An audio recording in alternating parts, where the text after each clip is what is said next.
The conflict between Israel and Iran has intensified dramatically in the last 24 hours, transitioning from a long-standing shadow war to overt, direct military confrontation.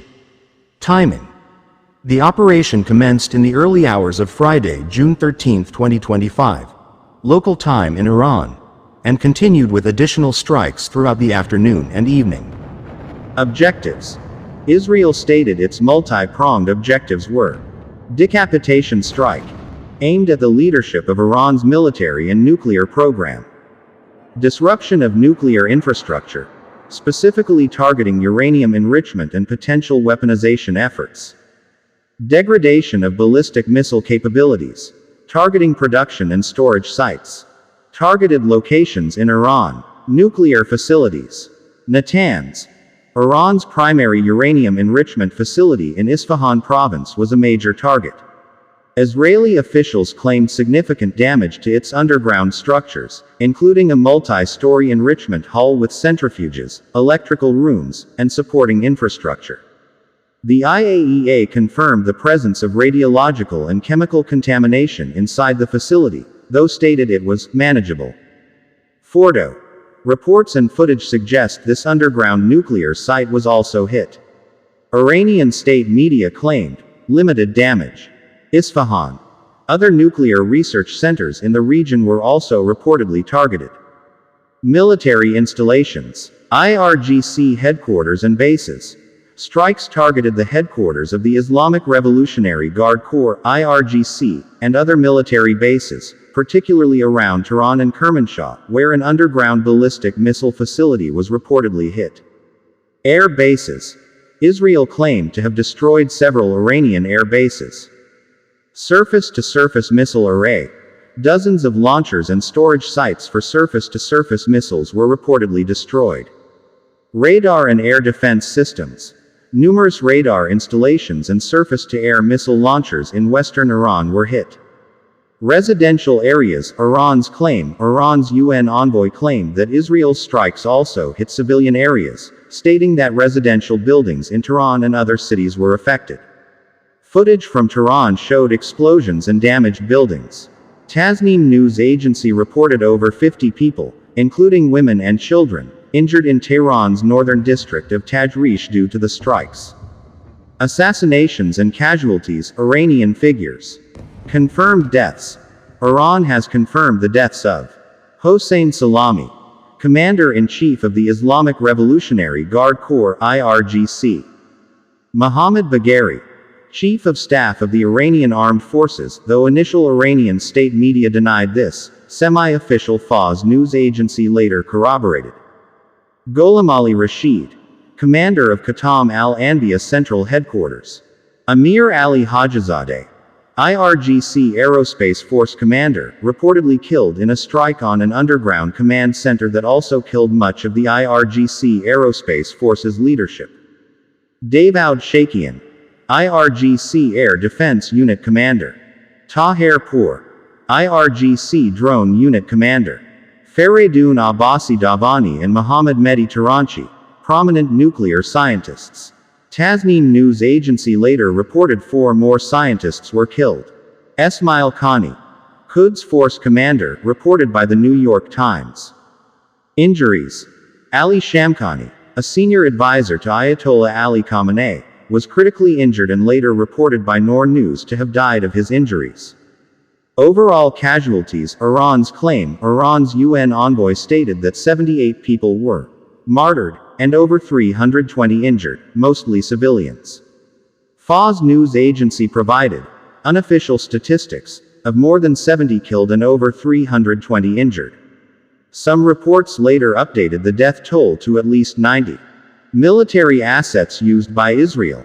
The Israeli military stated that 200 fighter jets, including F-35I, a Deer, an advanced modification of American F-35 Lightning II, were involved in the initial wave, dropping over 330 different munitions on more than 100 targets.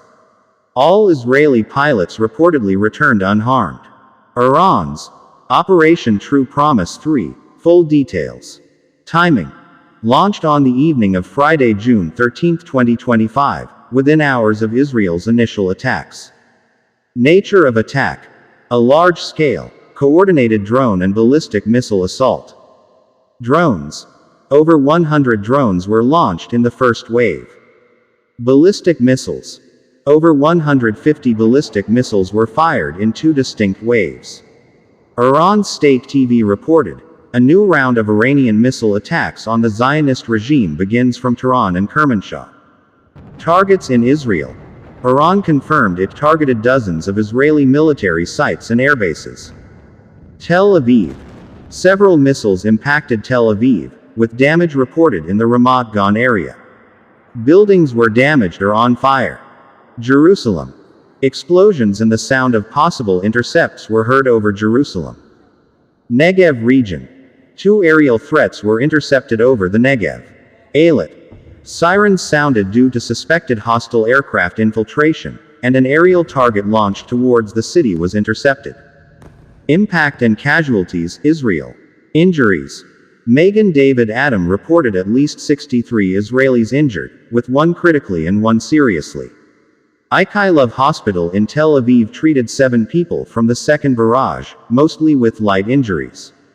Total injured count was later reported as 34 by Israel's emergency services. Damage: while most projectiles were intercepted, some missiles did hit. Video and photos showed damaged buildings in Tel Aviv. Israeli fire and rescue services rescued 2 people trapped in a high-rise building. Interceptions: the Israeli Iron Dome and other defense systems, aided by the U.S. military, successfully intercepted the vast majority of incoming drones and missiles. Reports indicated interceptions over Jordanian and Saudi Arabian airspace by their respective air forces, as well as over Syria by the Israeli Air Force. Iranian retaliation claims: Iran's foreign ministry reiterated its right to self-defense under Article 51 of the UN Charter and warned that any attack on Iran's economic or energy infrastructure would prompt an immediate retaliatory strike on similar targets in Israel. International reactions and current situation. UN Secretary General Antonio Guterres called for maximum restraint and condemned any military escalation, expressing particular concern over attacks on nuclear installations. The UN Security Council held an emergency meeting at Iran's request, supported by China and Russia. IAEA head Rafael Grossi stressed that nuclear facilities must never be attacked, and called for maximum restraint. An extraordinary meeting of its Board of Governors is scheduled for Monday. United States stated it was not involved in Israel's initial strikes, emphasizing its priority to protect American forces in the region and warning Iran against targeting U.S. interests. However, the U.S. military did assist Israel in shooting down Iranian missiles heading towards the country during the Iranian retaliation. NATO Secretary General Mark Rutte called it crucial for Israel's allies to work to de-escalate tensions. Regional impact. Airspace closures. Flights were suspended from Israel's airports, and both Iraq and Jordan closed their airspace. Imam Khomeini International Airport in Tehran suspended flights. Economic impact. The conflict threatens to drive up oil and gold prices due to supply chain concerns and a flight to safer investments. Shipping costs, particularly for dry bulk, are also expected to rise. Heightened alert.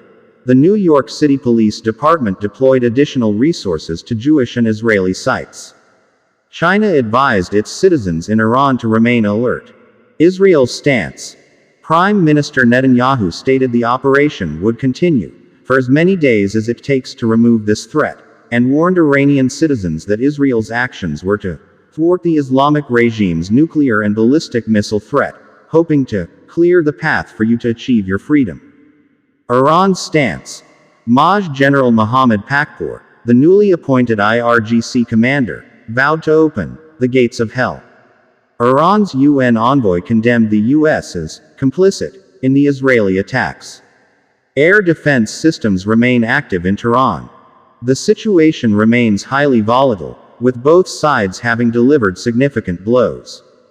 The international community is actively engaged into escalation efforts, but the direct nature of these recent attacks significantly increases the risk of a broader, devastating regional conflict.